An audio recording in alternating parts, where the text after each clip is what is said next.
There is no actual best game ever. It can't be, because what one person loves, another person will hate. It's just the way things go. It also means all this is opinion, so remember that before we set sail for pastures new. My name is Simon Miller, this is TMR, and these are my 10 favourite games ever. Probably. Number 10, RC Pro-Am. I don't know why I love RC Pro-Am, but I really do, even though it's just some weird remote control car racing game on the NES. The thing is the music. The music is really, really good. Other than that, it really does tie into my childhood, because it just got me when I was a kid. It never really changes from start to finish, aside from becoming stupidly hard towards the end. And there wasn't even that much progression other than different tracks and an increasing difficulty. I can't really explain it more than this, other than you will never understand why I love it unless you do as well. You pick your car, you try and collect some letters and avoid puzzles as you go around the course, and if you can do all of that, you'll be greeted with this weird, satisfying feeling that you did something well. I guess this is just early rare magic where something works, you're not entirely sure why. It's great, and I would still like a new version today, even though that's never going to happen. Number 9, Knights of the Old Republic. Basically just Dragon Age Origins in space, and we'll get to why that's so good later on. Knights of the Old Republic is the best Star Wars game ever made. Given that Star Wars is great, and that BioWare's take is supported by its excellent RPG choice mechanic, and well, this was always going to be something I was, at the very least, interested in. This would have been the case anyway, given how well it ties into all the different concepts, but the real smash and grab here is the plot twist that has become video game mythology by this stage. I won't spoil it here, even though you've had 15 years to catch up, but it really is incredible and changes the entire structure. All of this after you've been playing for well over 10 hours. It's not just for shock value either, as it then uses what Star Wars is all about, the light and the dark side, to allow you to go absolutely bonkers should you so wish. I was basically on the fence with both, and then as soon as I discovered the truth, I became the biggest asshole in the universe and slayed all my friends. Now that sounds atrocious, of course, but it made sense given the information I'd learned and my constant desire to be drawn to the dark side. This is a damn good game. Number 8, The Last of Us. It cracks me up that The Last of Us gets in here, because when I played that demo, I made a video, which remains public today, saying I thought this was gonna be awful. And I'm all fat in that video because I was powerlifting at the time. Some pointless info for you there. The problem with this snippet though is that it was out of context, and Naughty Dog's masterpiece relies so much on its story and pacing that to just throw a random section into the wild was not a good idea. You have to know what you've just done and what could be on the horizon. That's where The Last of Us shines too. From the narrative to its characters, everything here feels far too real, and talk about not pulling any punches. Within 20 minutes you're exposed to something you just don't see in games. This goes on till the credits roll. This ain't no happy-go-lucky tale. It's a very serious look at a fantastical topic, but that only allows it to hit harder. It's like the Dark Knight movie trilogy. Christopher Nolan made all that feel so real, he creates a place that you actually believe could exist. I also don't think the game itself is as clunky as others do. Some of the stealth sections can be frustrating, but this is more than made up for with the tension and atmosphere that's here. It's almost unbearable at some points, and those moments of calm after you escape feel wonderful, and that's the whole point. Then there's Ellie and Joel, who at this point are basically real people. They never follow pathways that you'd want and instead act as humans would. Sometimes they're not good people, so what they do is not good. No games do that. None. It was refreshing to see here, and it really is a very powerful experience. Number 7, The Elder Scrolls 4 Oblivion. I once said I didn't like fantasy RPGs. Think of that when I tell you that I played Oblivion for 301 hours, and that there are a lot of other games in this list which can also be described as fantasy RPGs. Idiot. However, as I'd never played an Elder Scrolls game and had a brand new HD TV way back in 2006, this was basically perfect from what I wanted from a next generation game. A huge open world, hundreds of quests, a genuine feeling that I was playing something different, and Sean Bean. Ticked all the boxes. And that really was why I loved it. I can't think of a better game that dangles as many carrots as Oblivion. Be it the main storyline or any of the cool side missions, there was always something to do, and that just kept increasing when you were exploring. We have to mention the Shivering Isle expansion here as well, because again, over a decade ago, especially in the shadow of Horse Armor, it was ridiculous to think you could just extend a game by this much. And sure, it was nothing new to PC owners, but to me, it was nuts, and I loved it.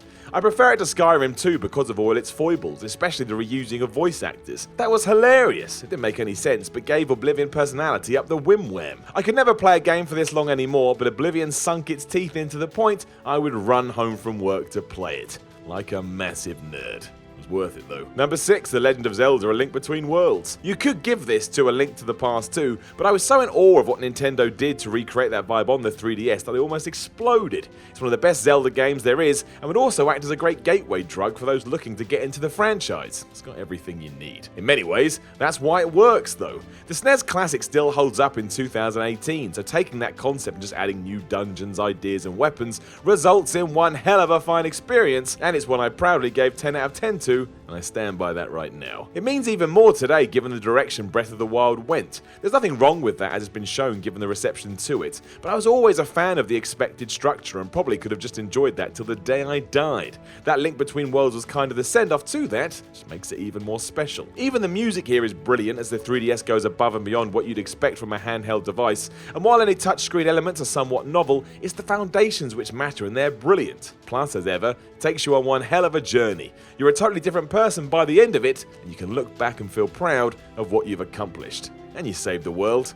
Not too shabby. Number 5, Super Mario World. You can choose any of the expected Mario games and put them here because they all rock. I even like Super Mario Bros. 2. I don't care if it's based on Doki Doki Panic or whatever. It's good. Super Mario World has a special place in my heart though because of how much it developed over Super Mario Bros. 3. It was the same template in the sense you had a big map with different levels on it, but such ridiculous additions like Yoshi or the sheer amount of little touches Nintendo threw in there made it damn entertaining.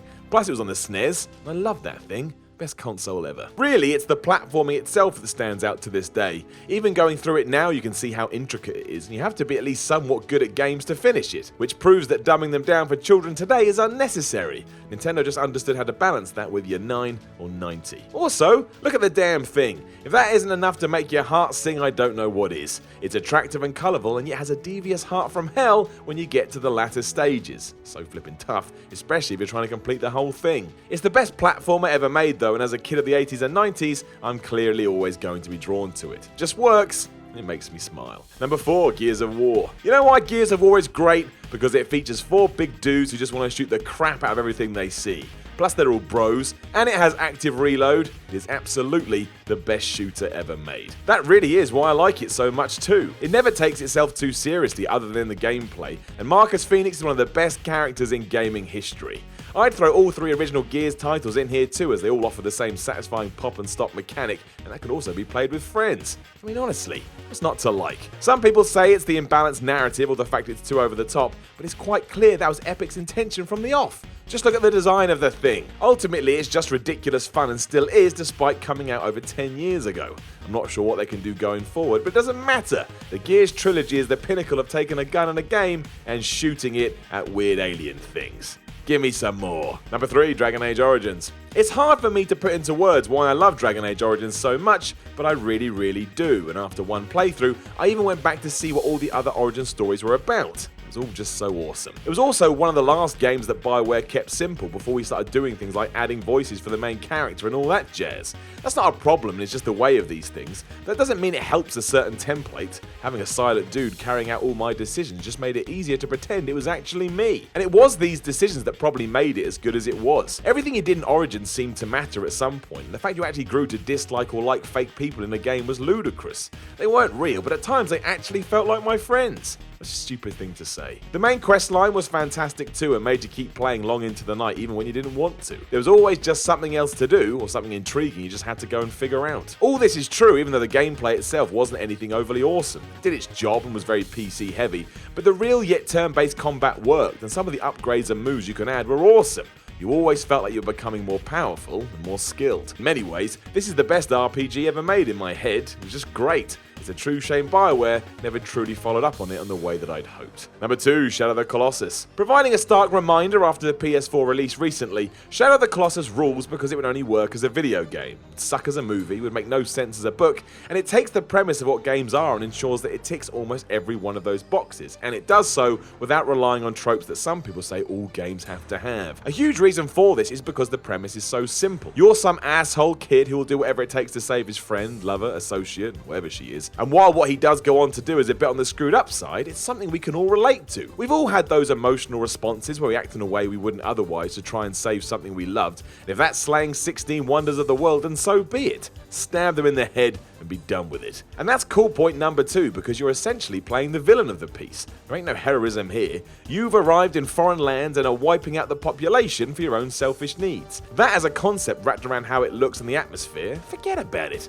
Shadow of the Colossus is amazing. It's not perfect, of course, and the controls will fight you tooth and nail, but it doesn't really matter. This is all about the experience, as wanky as that sounds, and I truly think that anyone could get something from this, even if it's just to appreciate the idea. We will never get anything like it again, as proven by The Last Guardian, which was made by the same damn team, but came nowhere close to being as powerful. In fact, kinda sucked. Number 1, The Legend of Zelda: Ocarina of Time. Always number 1 on my list because of the age I was when I first played it, Ocarina of Time was like a revelation to me when I was a child. I genuinely couldn't believe when I first walked into Hyrule Field that I was just allowed to go anywhere I wanted. My first gaming memory was playing Kung Fu on the NES, where your main man Thomas couldn't even bend his leg, just stuck it right up in the air at an angle like he was made of Lego. Where Zelda on N64 was concerned, it really opened my eyes as to what an RPG was, or at least how good storytelling could be in a game. And sure, it's a cliched tale to a certain degree, damsel in distress and all that, but it did what it set out to do well excellently, and just think of the different locations you visit on your journey. By the time you get to Gerudo Valley, it almost feels like you've been on some round the world tour. It also helped massively that this was the first Zelda in 3D, because it basically took the template used in A Link to the Past and copied and pasted here, but nobody noticed. It worked so well no one cared. There must be something to it as well, given I try and play at least a little bit of it every Christmas, which has now been made even easier thanks to the 3DS version.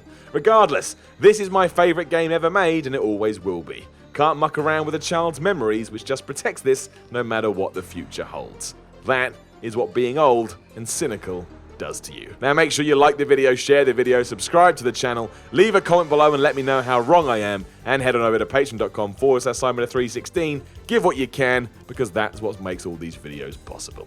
I'll speak to you soon.